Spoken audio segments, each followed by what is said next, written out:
Alors j'espère que vous allez bien aujourd'hui. Rapidement dans cette story, elle va t'intéresser si toi tu veux te lancer dans une activité de coaching ou peut-être que tu fais déjà du coaching. Il y a une peur. Alors j'en ai parlé ce matin dans l'email, si tu l'as reçu, voilà. Si tu l'as reçu, tu es au courant de ce que j'ai dit. Il y a une peur qui est très très très répandue par beaucoup de personnes qui veulent faire du coaching et c'est une peur qui les empêche d'ailleurs de se lancer.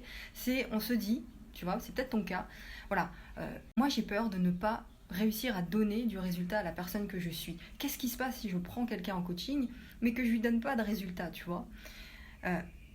Déjà, la première chose à intégrer dès maintenant, si tu as cette peur-là, c'est d'adopter une posture de leader. Tu as des compétences, tu as une connaissance certainement, tu as une passion, tu as une expérience. Et c'est pour ça que tu veux te lancer dans une activité. C'est pour ça que tu veux aider les gens, accompagner les gens. Donc cette passion, tout ça, c'est pas là par hasard. Si tu t'es décidé de te lancer dans une activité, c'est que tu sais au fond que toi que tu as des choses à apporter aux gens, tu le sais. Et donc c'est ça, être dans une attitude, une posture de leader, une posture professionnelle. Bon. Et quand tu es comme ça, eh bien déjà tu émanes de la confiance et c'est pour ça que la personne est venue vers toi. C'est pour ça que la personne veut que ce soit toi qui l'accompagne et pas quelqu'un d'autre. C'est cette cohérence, cette posture. On a beaucoup parlé d'alignement et de cohérence la semaine dernière, mais c'est ça aussi, avoir une posture de leader. Deuxième chose, toi t'es pas un sauveur. T'es pas là pour sauver les gens. T'es pas là pour guérir les gens de tous leurs maux.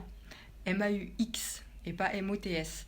Donc t'es pas là pour guérir les gens de tous leurs maux. T'es là pour leur apporter un résultat, une transformation qui correspond à l'offre que tu as créée ou à l'offre que tu as envie de lancer. Et soit dit en passant, si tu crées une offre, c'est que tu sais au fond de toi que t'en es capable. C'est que tu sais au fond de toi que la promesse de ton offre, tu es capable de l'amener à ton client. Sinon, tu n'aurais pas créé cette offre-là. Tu vois ce que je veux dire? Tu aurais créé une autre offre avec une autre promesse. Donc si tu mets sur le marché une offre, c'est qu'au fond de toi, tu sais que tu en es capable. Bon. Ensuite, une fois que tu délivres la prestation, pendant que tu accompagnes ton client, eh bien, toi, tu donnes tout ton cœur. Tu donnes toutes tes tripes, tu donnes tout ce que tu as, en fait.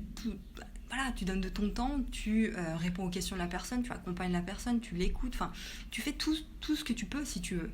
Donc, personne n'écoute pas.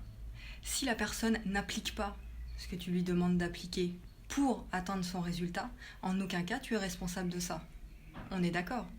Les gens sont des adultes, les gens font leur propre choix. S'ils décident pour une raison ou pour une autre, parce qu'ils ont de l'ego, parce qu'ils ont la flemme ou j'en sais rien, s'ils décident de ne pas appliquer à la lettre ce que tu leur dis, t'es pas responsable de ça. Tu comprends?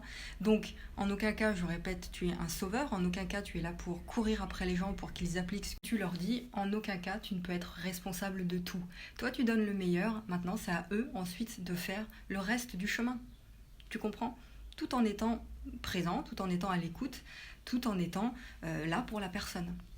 Ok? Quand tu adoptes cette posture, déjà, premièrement, tu développes ton business beaucoup plus rapidement et deuxièmement, tu responsabilises ton client, tu responsabilises les gens que tu accompagnes dans l'atteinte de leurs objectifs.